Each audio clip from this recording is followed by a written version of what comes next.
Good morning, everybody. This is Frater Ralph, and welcome to another episode of Hermetic Temple Radio. And today I forgot my intro. So, hey, let's listen to some bells.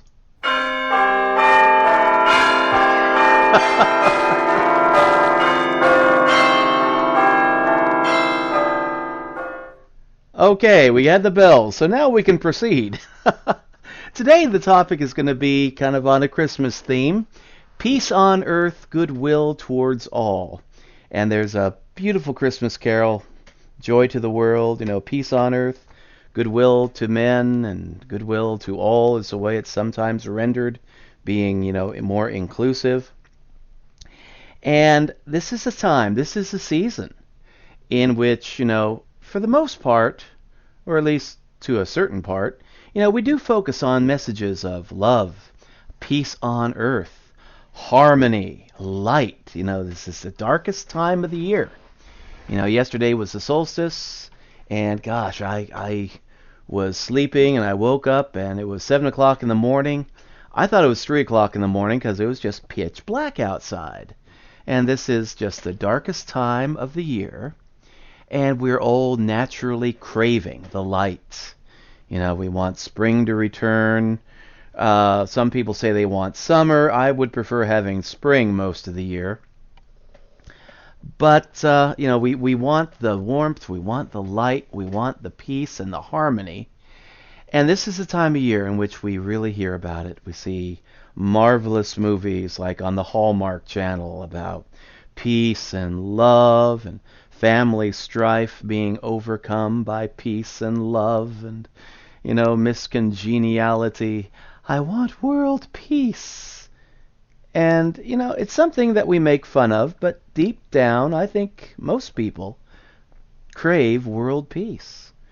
We don't want to live in a world in which, we're afraid we might get blown up by a terrorist bomb, or where drones might come in and kill our entire family, or, something bad might happen based on your personal beliefs, your religious beliefs, and racial discrimination and other forms of discrimination. We would rather live in a world where we all get along, where we all agree to disagree, and despite our agreements or our disagreements, we live together in peace. And during the Christmas season, this is the time we focus on that message. And it's also the time of year in which wars continue, terrorist attacks continue, unrest, fear, whether it's fear of the terrorists or fear that's being shoved down our throat by the mainstream media. We live in a constant state, it seems sometimes, of fear and unrest and unease. And the way I kind of deal with that is I make sure I keep my TV set turned off for about 12 hours a day. I turn it on to kind of catch up on some of the news that's worth watching, but before I get too sucked into it, too much drawn into it, I turn it off and instead kind of keep my sanity by focusing on the things that really matter. How do we work to bring about peace on earth? How do we create a world, a better world, in which we have a fair and a just world? A world in which we have diversity, but at the same time, we have harmony. And we understand that the things that unite us are far stronger than the things that would divide us. Well, we have to awaken. We have to live out that message. As Gandhi said, and this has been repeated over and over and over again, because it's true, you must be the change that you wish to see in the world. And during the Christmas season, you have some people that are just loving and just jolly and so full of the Christian message that they just have a peace that just, you can feel it. From 10 feet away, you can feel it. And there are other people that during the Christmas season, they just get grouchy and combative, and they talk about the war on Christmas, and they go to the store, and the poor lady or guy in the checkout stand says, "Happy Holidays." And of course that brings out, "It's Christmas! It's Merry Christmas, not Happy Holidays!" And where is that peace on earth? Where is that love? Where is that tolerance? Where is that change that we wish to see in the world? World peace comes about by changing our heart and living out the deep spiritual teachings that we admire. We love to hear messages during the Christmas season at church about peace on earth, goodwill to all, turn the other cheek, be whole as your heavenly Father is whole, messages of love and nonviolence. But we don't live it out. And therein lies the problem. As long as we're just being fans of Jesus and the teachings of Jesus instead of followers, things will never work out. It's only by following the deeper teachings of Jesus, as contained in the Sermon on the Mount, as well as other scriptures. It's only by actually following these deep spiritual principles that we can change ourselves. And it's only by changing ourselves that we can ever hope to change the world around us. But instead, Christmas time, we don't actually, most people anyway, don't actually follow the teachings of Jesus, and I've got to include myself in that category. I'm not here to judge other people. I've been a hypocrite myself. I'm still a hypocrite in some ways. I'm learning to see my own hypocrisy. But we've all screwed up. We've all been able to teach, what we think to be the deep spiritual principles, but most of us fall flat when it comes to actually living those deep spiritual principles out. And Christmas time, it's kind of like, for many of us, a time in which we say, "Happy birthday, Jesus," but God, how do I live out your teaching? I'm sorry, but I've failed you again. And along that line is a little jazz song I picked out by Mike Goudray and his jazz band, The Happy Birthday Blues.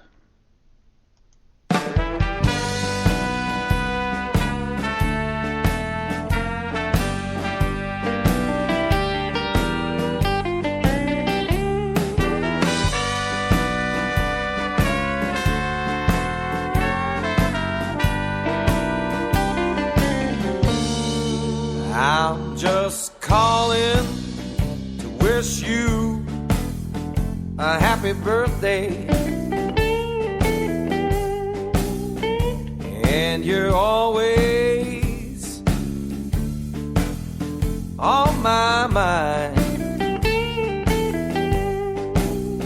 Well, hello baby, it's so good to hear your voice. How I miss you and all the things that you do. A year has passed since you made your own way. All I can say is that I've seen better days. I know you're doing fine out there on your own. Since you left, this house ain't a home. Why, happy birthday.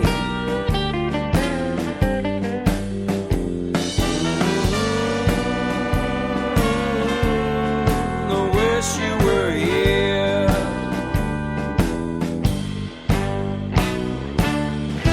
I'm learning how to get by on my own. It's hard for me to do. I'm still scared of being get through. Yeah, I'll get through.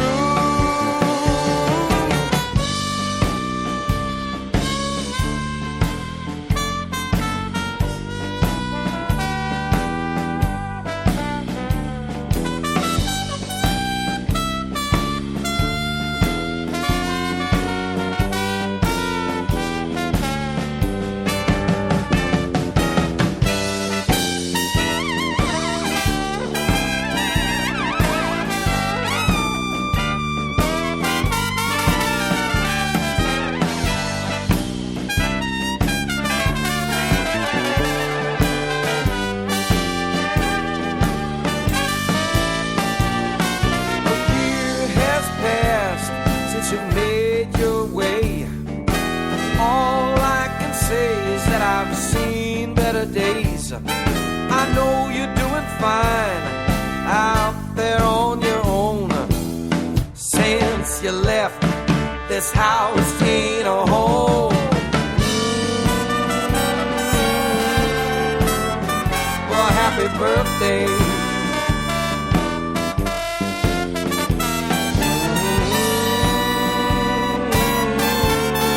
I wish you were here.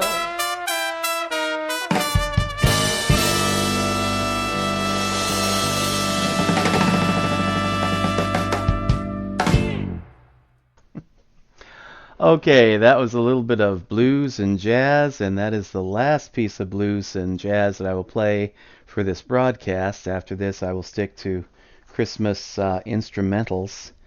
And one song I wish I could find, I mistakenly referred to it as Joy to the World earlier, but it's actually Hark the Herald Angels Sing. You know, peace on earth, goodwill to men, peace on earth, goodwill to all. And that really, it sums up, for me anyway, the whole feeling of the Christmas season. Besides the materialistic part of going out there and running up a big credit card debt and buying gifts for everybody you know. We don't do that. I've got my Christmas present picked out for my wife, and it's going to be, well, she doesn't listen to these broadcasts, fortunately. Well, she won't listen to this one for a couple of days. But it's going to be a little bag of coffee. She likes fresh ground coffee, so we're going to get some fresh ground coffee and have that during Christmas.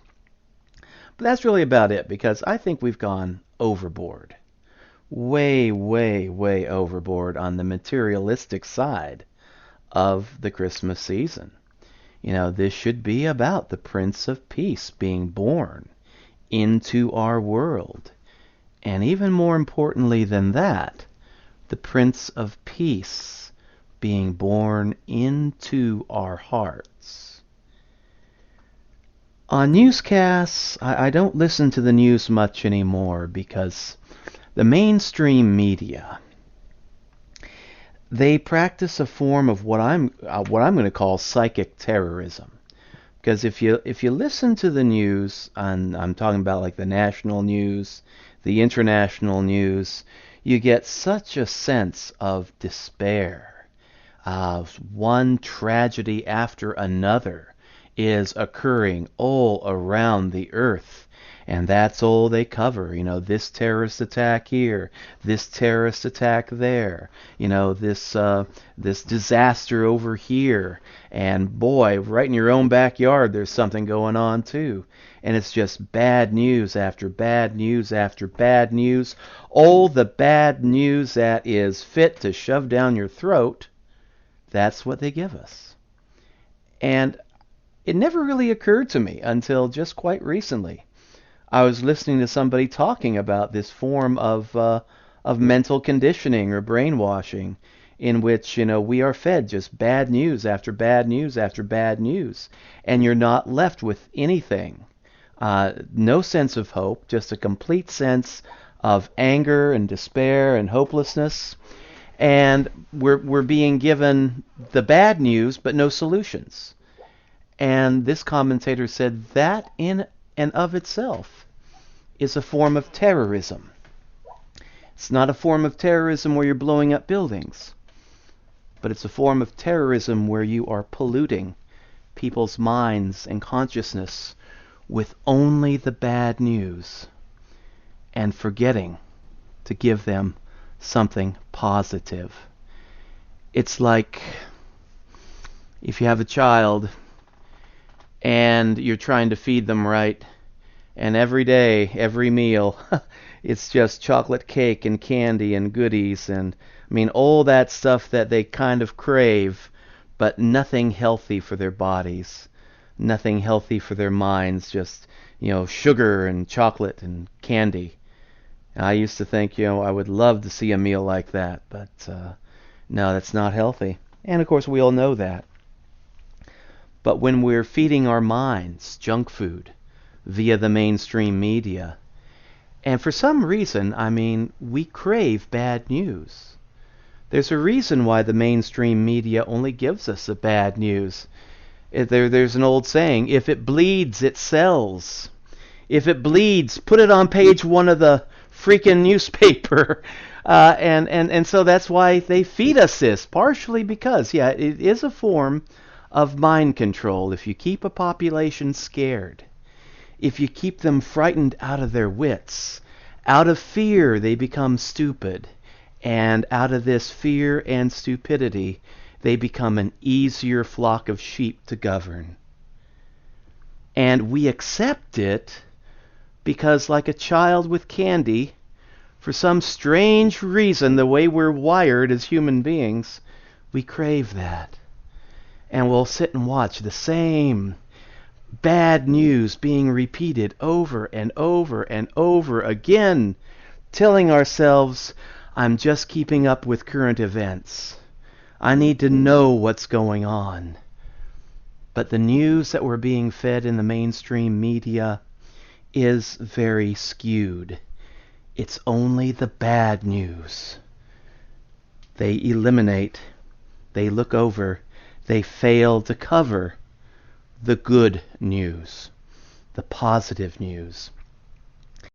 And when we're talking about Christmas, we're talking about the basic teachings of Jesus.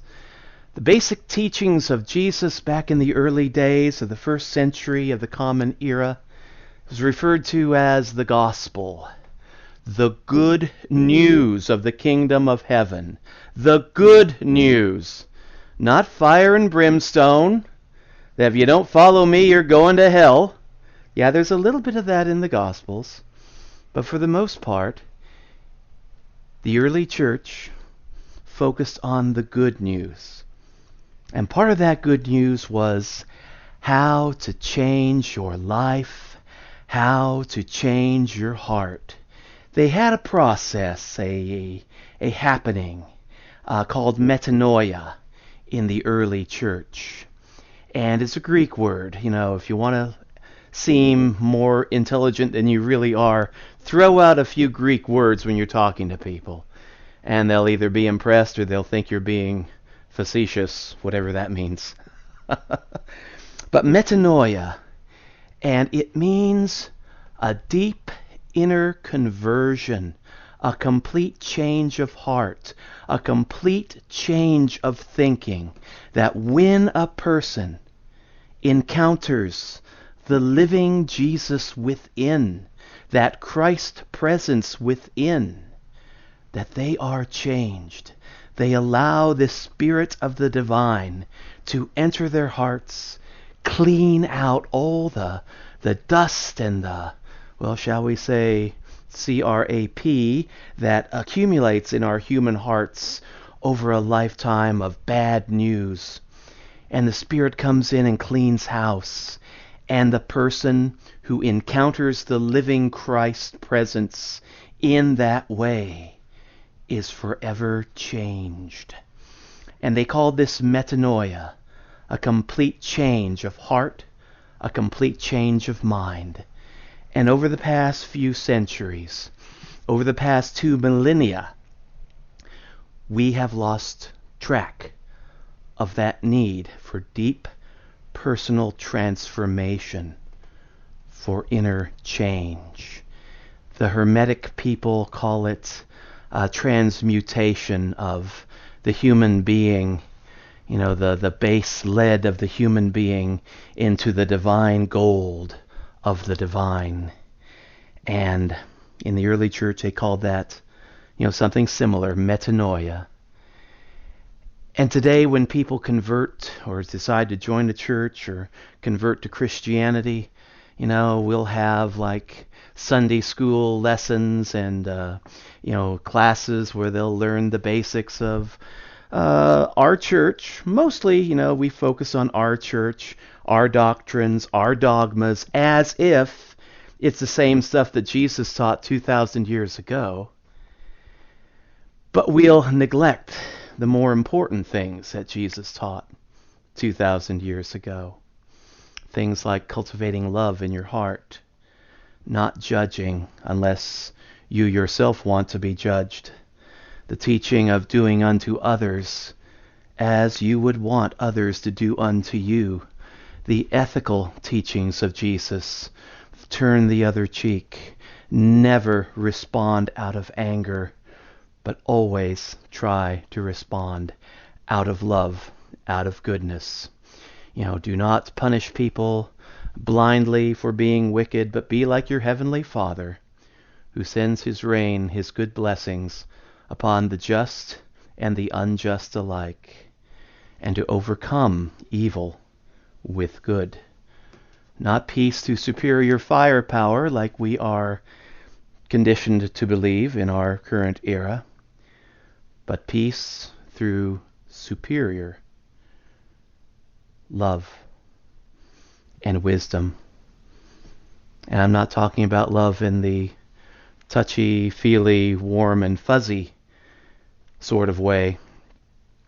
I'm talking about that plus tough love. There's many different ways to show love. Sometimes you have to be tough about it, and sometimes the warm and fuzzy is all you need. But we forget about all that, and rarely do we discuss these things in Sunday school or in church sermons and church services. Instead, we focus on our own denominational doctrines and dogmas as if this is the same stuff that Jesus taught, and we conveniently replace the gospel message of the original Christ, back in the first century, with a gospel that we have crafted over the last 500 years or 1,000 years. And we have carefully and subconsciously replaced the teachings of Jesus with our own church teachings. And then, when people come forward to convert and be baptized, they go up, they get baptized, they get wet, but they don't get changed. Some do. But for the most part, they don't transform. They just get a little wet. Especially if you're baptized in a river, you get soaking wet. And cold if you're doing it during the winter time. But in the early church, it wasn't that way. It was they focused on that metanoia, that deep inner change. The cultivation of the fruits of the Spirit, peace, joy, love, patience, tolerance. There are some preachers out there today that say tolerance is a bad word. It's evil, I've heard some fundamentalist preachers say. But no, peace, love, tolerance. Go back and read St. Paul talking about the fruits of the Spirit. And see what you think. For the most part, we have forgotten the teachings of Jesus. And when Christmas time comes around, we still have an inner desire for peace on earth. It's not just Miss America, it's not just Miss Congeniality that desires peace on earth. It's everybody. And yet we live in a world in which we have committed acts, terrible acts, atrocities against other people, and other people have committed terrible terrorist acts, atrocities upon us. We live in a world in which we bombard foreign shores with depleted uranium shells, causing reportedly birth defects and contamination of groundwater and the food chain. And we think nothing of it. We think, well, that's just foreign policy. It's just what our leaders have done to put down rebellions and to bring about peace on earth.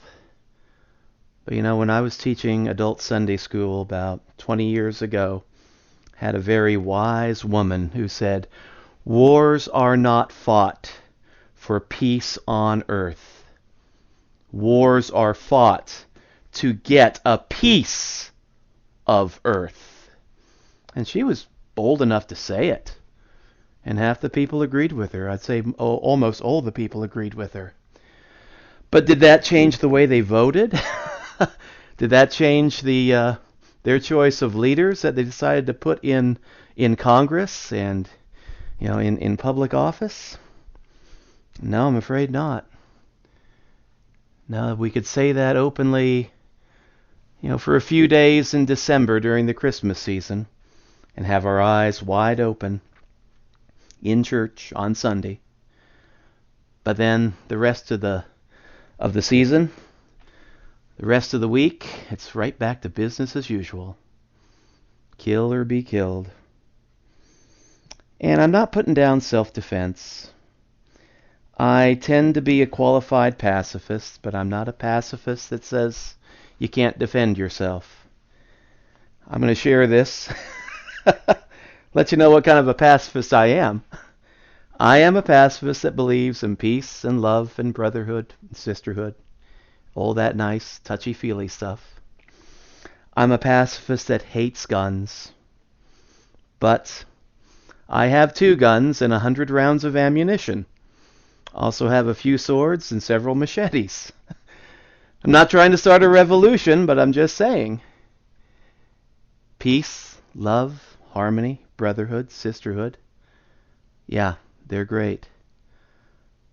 And we need to work on that. We need to cultivate that.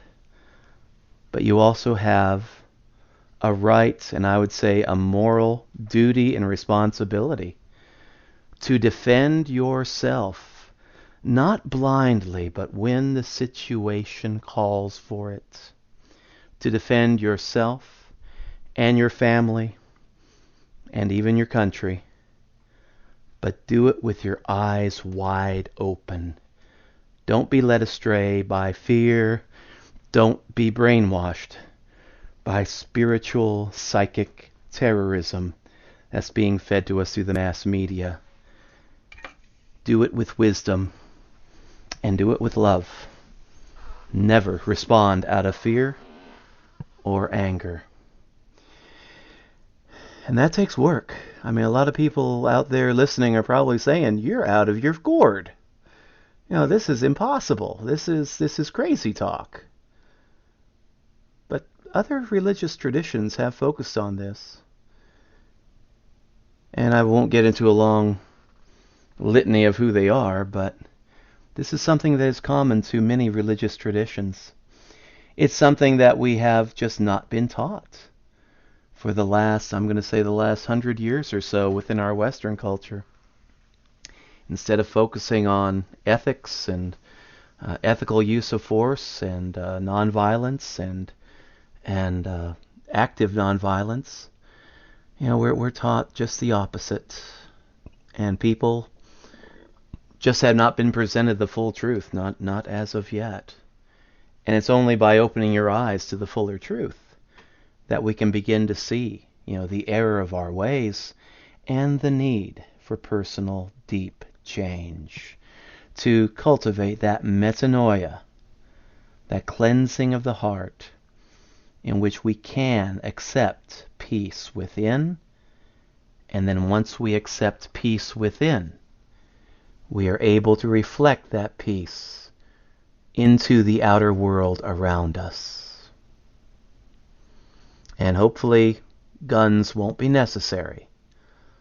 But it always helps to have a plan B. I say that half jokingly. I'm going to play Joy to the World. It's a little Christmas instrumental. And then we'll be back.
There's a little piece of our, I'm going to say modern history that is not taught that widely. I mean, during this time of year it gets a little bit of press and publicity, but it's a happening that occurred during the first year of the First World War back in the early 1900s.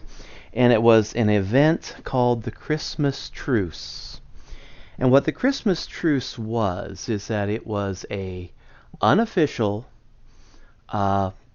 truce, a time when peace broke out on the Western Front during the First World War, and it happened during the Christmas season. And what happened is that the soldiers of the American and British soldiers, I believe, the German soldiers, the French soldiers, they were all nestled in their foxholes, and it was dank and muddy and just terrible conditions, cold in those foxholes. It was trench warfare in which they were exposed to the elements, and they were sitting there in their trenches with their rifles and just shooting back and forth at one another and trying to kill one another with a vengeance. And this was a time before, the modern mentality of mass warfare and weapons of mass destruction had really sunk into the public consciousness. It was a time in which true humanity was still within our hearts. And it was a time in which these men were just sickened. They were sickened by the weather. They were sickened by the cold. They were sickened by sitting in those trenches in the muck and the mud and the blood of their comrades. And it was a Christmas season. And quite suddenly and unexpectedly, somebody was singing a Christmas carol. And the soldiers in the opposing trench heard this Christmas carol. And I believe it was the Germans that started singing it in German. And then the English began to sing the same carol in English. And gradually some brave souls began to put down their rifles, climb up out of their trenches, walking into the area known as No Man's Land, where you don't dare show your face unless you're willing to get shot by the enemy. And they began to walk in this area. They joined together, began to sing Christmas carols. And it just spread unexpectedly, like just a happy little virus. And soldiers up and down the trenches set aside their weapons, said, okay, we're not fighting this war during Christmas. And they began to celebrate with one another. Somebody put up a Christmas tree and they decorated it with, various little shiny objects that they had on them. I imagine some medals were pinned to the Christmas tree, English medals, German medals, French medals. And they began to play together, eat together. Previously, where they had been trying to kill one another and shoot one another and, gain the territory of the other. Now they were sharing their rations, sharing their brandy if they had any, sharing what pleasantries that they had with one another. I believe they also took time to take care of their dead. And just all peace broke out throughout certain areas of the Western Front. And when the German High Command, I believe that's what they were called, and the English commanders and politicians and leaders heard what was going on, they said, what the hell? We're not paying these guys to celebrate, we're paying these guys to fight in a war. And orders came down from on high. And I don't mean from heaven, I mean from London and Germany and the other capitals. And they were told, the commanders were told, get these men fighting again. And the Christmas truce lasted, I forget how long it lasted. I think it lasted for quite a few days. And it finally ended when one of the English commanders drew his pistol, walked up to one of the German soldiers, and shot him dead. And then more or less said, "This is what you guys are here for. Put aside your brandy and get back into the foxhole and start fighting again." And that moment in time, called the Christmas truce, ended rather abruptly. And nothing, as far as I'm aware anyway, nothing similar has happened since. But that was a different time during the First World War, the war to end all wars, in which we still had a semblance of humanity, in which we thought, God, there has got to be a better way of settling international disputes. Now, surprisingly, during that roughly that same time period, something else happened that, again, to my knowledge, has not been repeated. Now, perhaps it has. But during the time of the Christmas truce, there was also another phenomenon that was sweeping through Europe, war-torn Europe at this time. And it affected soldiers from the French armies, the German army, the English armies. I believe it affected about all the combatants, certain select members of the combatants that were fighting the First World War. And what this was, it was the appearance of a mysterious light in the sky. And again, not everybody saw it, but a wide variety of people in a wide variety of locations saw this light. And it happened during the night, and the soldiers thought this is a flare. And they were on their guard because they knew if the enemy was sending up a flare to illuminate their foxhole, that it would be a very short time until they started firing bullets, lobbing grenades, using their weapons of destruction to try to kill the opposing members of the armies. But the flare, as they supposed it was, did not appear like a normal flare. It stayed in place, kind of like a mini Star of Bethlehem. And the men looked into this light, and they felt a sense of peace and joy. And some of them reported smelling the smell of incense, like church incense, that made them feel peaceful. Others reported hearing songs like as of an angelic choir. You know, that same stuff that we hear about in the Gospel according to Luke, angels singing from on high. Well, these soldiers reported actually hearing that in reality. And what happened is that not everybody, of course, but a select group of soldiers from all countries dropped their weapons, climbed up out of their foxhole, and walked away from the war. And of course, many of them were arrested, charged with desertion, and were put on trial for their lives. Some were let off because their superiors thought they were crazy.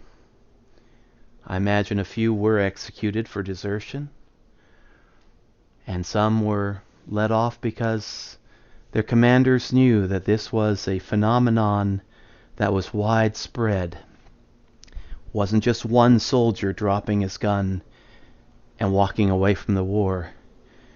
It was a variety of soldiers from the English and the German and the French armies who had been given this vision of love, of hope, of peace during one of the darkest days of the year, during one of the darkest eras of the human race, the First World War.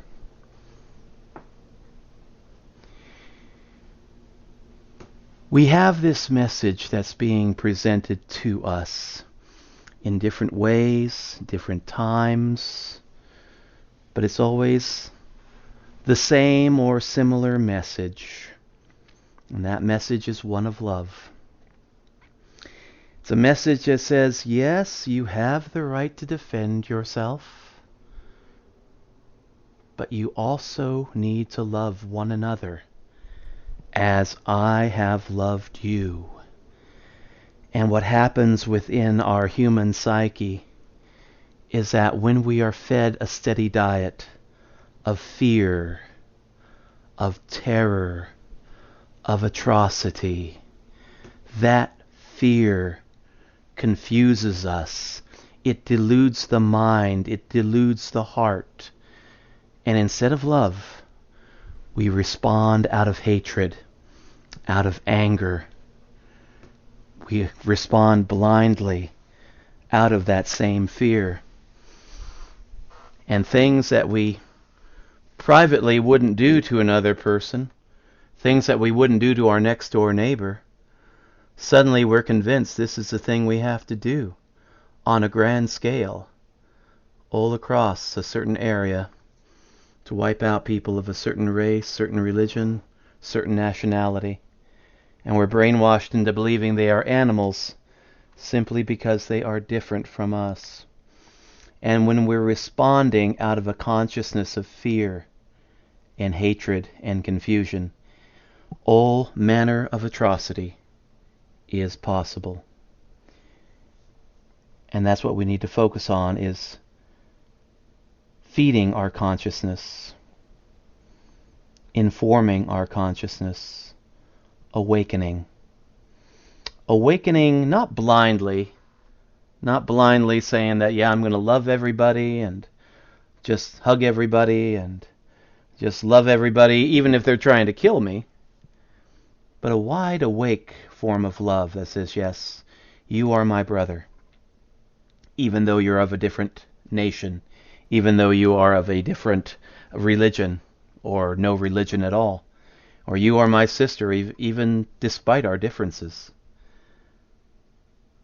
But it's not a form of love that says you can do anything you want to me and my family and I'll just smile and grin and take it and be used as a doormat. It's a form of love that says, yes, I love you, but if I have to defend myself from you, I will. That's why I shared earlier that I'm a pacifist, that I don't carry a gun, I don't take it with me when I go shopping in the grocery store. I'm not that far gone. But I do have it around just in case I have to defend myself from a rabid raccoon, or, heaven forbid, a rabid human being. Love is our primary purpose. Peace on earth, goodwill towards all. But sometimes you do have to have a plan B.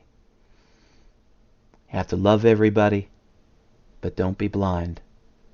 And never respond out of hate.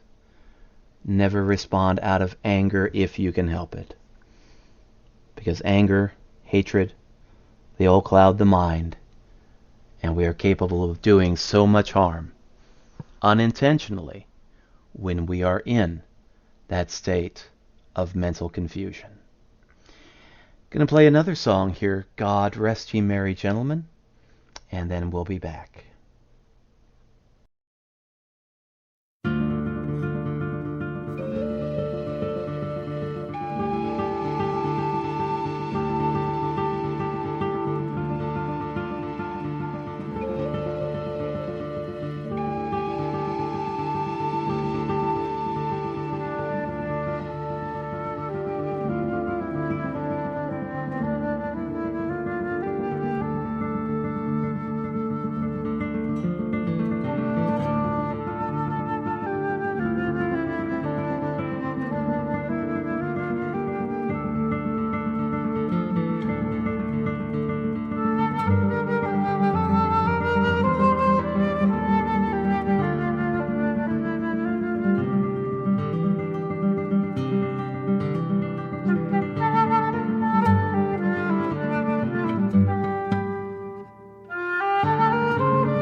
We all instinctively crave peace on earth, goodwill towards all.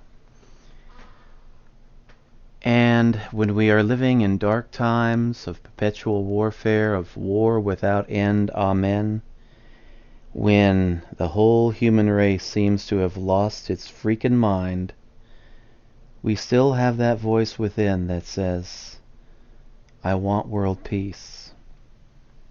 How do we attain it?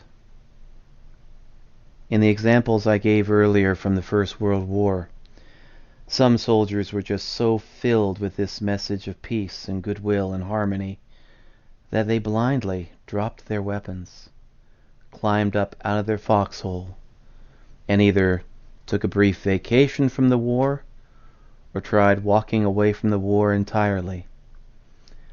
Others have a different awakening, a different level of consciousness, in which you're able to realize that yes, the atrocities that we see around us are excessive, they've got to end, but yet we can't just blindly drop our weapons and leave ourselves exposed and vulnerable to any kind of attack. How do we cultivate true peace, a true and lasting peace on earth? The Dalai Lama made a statement not too long ago that if we were to take old children, starting around the age of 7 or so, and all around the world we taught these children how to meditate, that within 1 generation we would have peace. And I thought that was a rather bold and sweeping statement by His Holiness, the Dalai Lama. And I have to agree.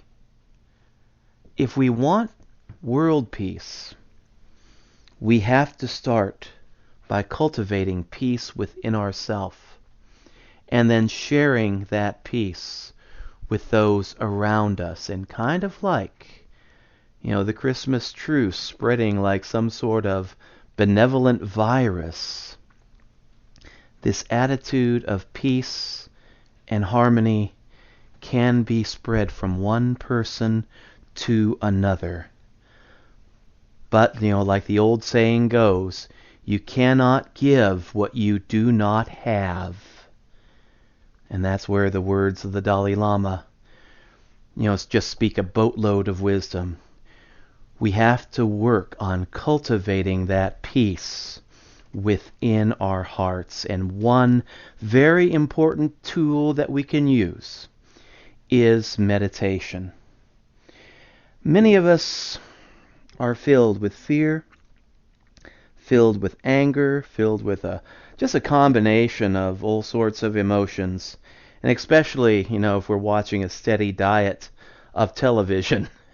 Things on the TV can raise your blood pressure, 20 points, and alter your attitude, change the whole, vibratory pattern of your own personal frequency. It's like we don't really recognize that emotions are like vibrations. They are vibrations.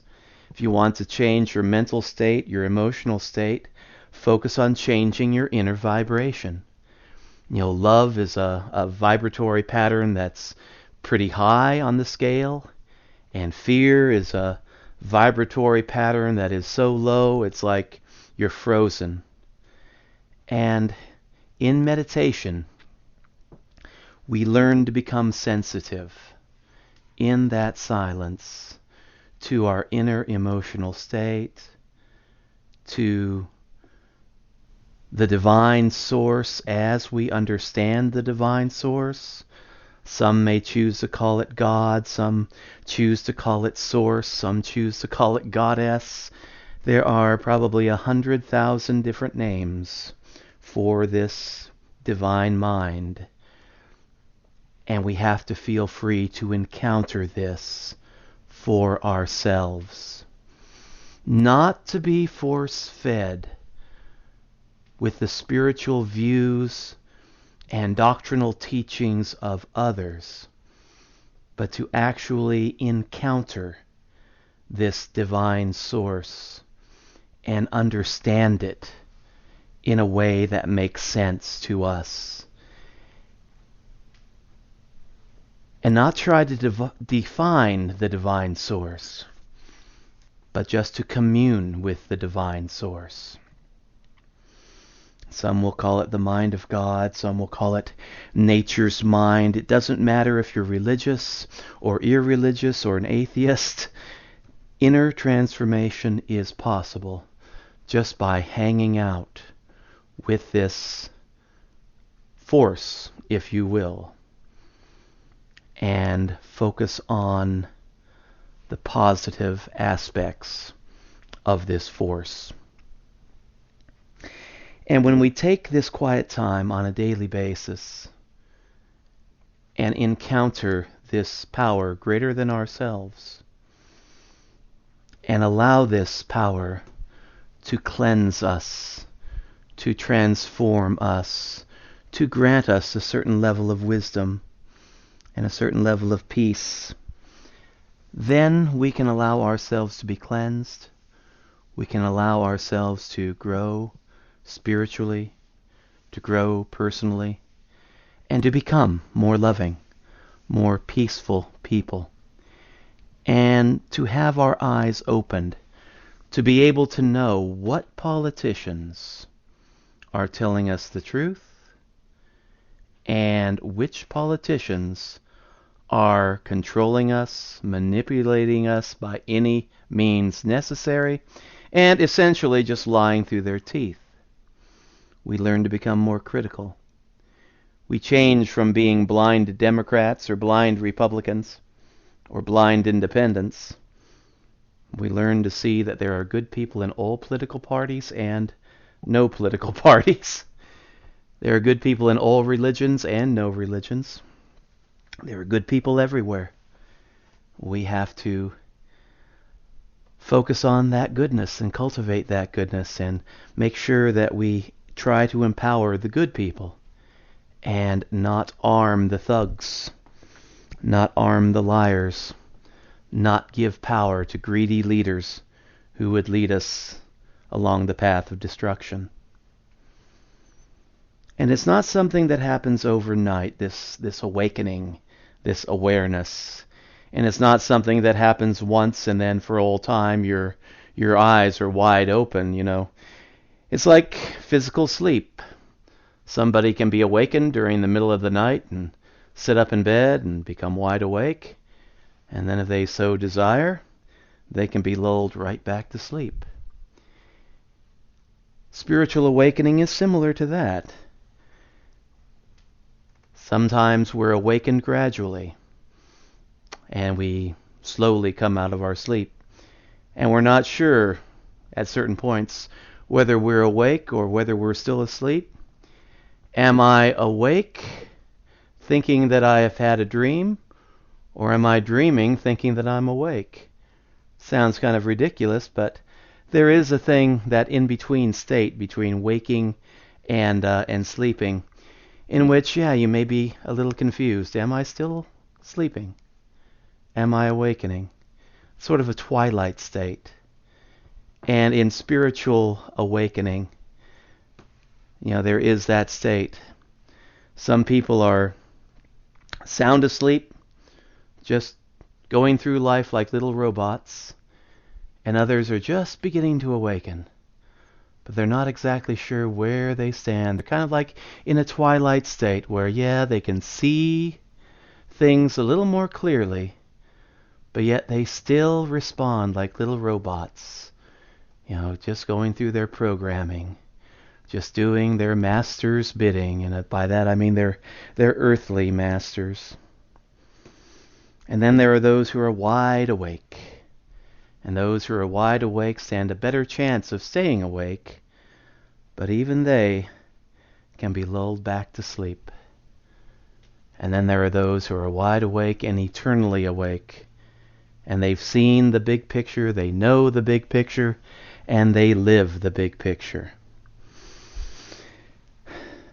But most people don't go from sound asleep to wide awake seeing the big picture within a short period of time. There's a story about the Buddha that says he attained that state after 6 years of meditation. I've been meditating for 10 years, And I still don't consider myself fully awakened. Definitely not fully enlightened. And yes, I have my moments when I lose sight of the big picture and drift right back off to sleep. For different people, it takes different lengths of time. It takes discipline. It takes just having patience with yourself and your own spiritual path. But it always takes working on your own spiritual growth first, and not running out into the streets trying to win converts and save souls and bring people into your own little spiritual fellowship or your own temple. Here at Temple of the Infinite Universe, we follow the Hermetic teaching that when the student is ready, the teacher will appear. That's held true for me in my walk. I didn't begin to change because people were running around with Bibles or a Bhagavad Gita or any other kind of holy book and trying to hit me over the head with it to get me to change. I began to change because I was ready for it. And I became ready to accept the teaching. And then when I became ready to accept a higher teaching, lo and behold, the teachers began to appear. And they began to guide me, and they began to give me advice and counsel from their own experience. And that advice that made sense to me, I accepted. And that advice that did not make sense to me, I set that aside. And when I attained a certain further level of spiritual growth and development, sometimes those teachings that I set aside, that I couldn't accept at one point in my life, suddenly I could see the wisdom within those teachings. And it's a slow, steady process, but in the Hermetic traditions, we don't run out into the streets and drag in students by their shirt collars, saying that you have to believe this or you're going to go to hell, or you have to believe this in order to wake up from the hell you're already in. We just think, okay, we present the truth as we see it. Sometimes in broadcasts such as what we do here on Hermetic Temple Radio, and then those who are of a sufficient state of spiritual awakening who can accept these teachings, they accept. And we enter into dialogue, we enter into a relationship, and we each grow from there. And that's our whole teaching. Well, not our whole teaching, but one of our teachings here is that we don't have a master-student relationship. We are all fellow students who are helping one another grow. But again, you have to focus on your own growth and development first, and then reach out to others whom can help you, and oftentimes you find out that you also can help them. So meditation is a great tool for spiritual awakening, and it takes work. It takes time. It takes patience. You don't go from 0 to enlightened in just 60 days. But it is possible to make significant changes in your life and continue to make significant changes. I heard one teacher that said that this awakening, this world of spiritual growth, is like watching grass grow. We all want to go, we want instant gratification. We want to go from a bare lawn to a full thick lawn just immediately. But realistically, the way grass grows is this: you plant the seed, you water it, you nurture it, and then you expect to see 1 day's growth in 1 day's time. And you don't rush it. You don't try to spray a lot of chemicals on it to make it grow faster and to get a complete lawn just instantaneously. Now, if you want a natural, healthy lawn full of grass, you just look for 1 day's growth in 1 day's time. And that's the way it is with us. growing on a spiritual level. We don't try to change immediately, not overnight. And we don't try to rid ourselves of all the things that we see as being negative just immediately. That might be to invite disaster. But you change what you can. You work on what you can at the appropriate time. And you work on that steady but slow rate of growth. 1 day's growth in 1 day's time.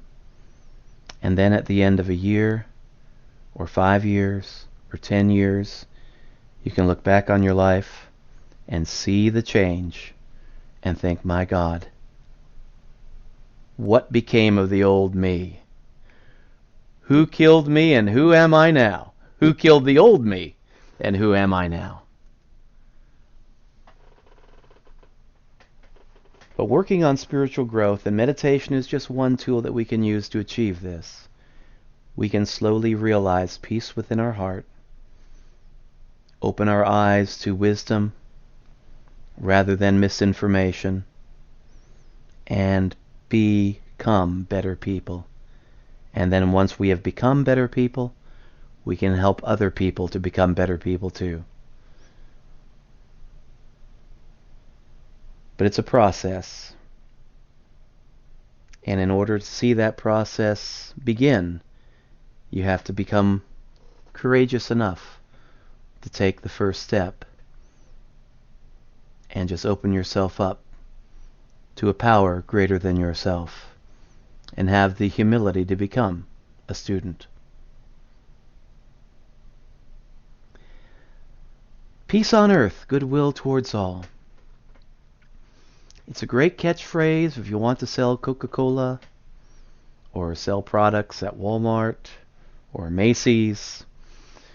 But if we want true peace, a lasting peace that will affect us and then just have a domino effect that can spread all around the world, we have to become willing to become that peace. To let that peace grow within our hearts, to be changed slowly but surely over time, and to grow. And in order to do that, we have to put the childish ways of violence and hatred and anger and fear and terror behind us and be mature enough to begin to accept love and peace and goodwill in our hearts. In an age of terror, just going out and living a life, a normal life, can be one of the greatest forms of protest we can do. Don't be sucked in by the misinformation, by the fear, by the terror. Have the courage to become a disciple of the Prince of Peace. And then we can all join hands and sing Christmas carols and be at one with one another. I'm going to end here with Silent Night. And if anything I've said here touches you or brings up something that you would like to discuss further and you would like to contact me, you can do so by using the email link in this program description, and that is hermetictemple@gmail.com. And just send me an email, and if you'd like to chat on the phone, we can arrange that. I can make myself available for that. And I'd love to hear from you. And until we meet again, I wish you Christmas peace, Yuletide blessings, and just a pleasant day and a pleasant lifetime of spiritual growth and spiritual discovery. Thanks for tuning in.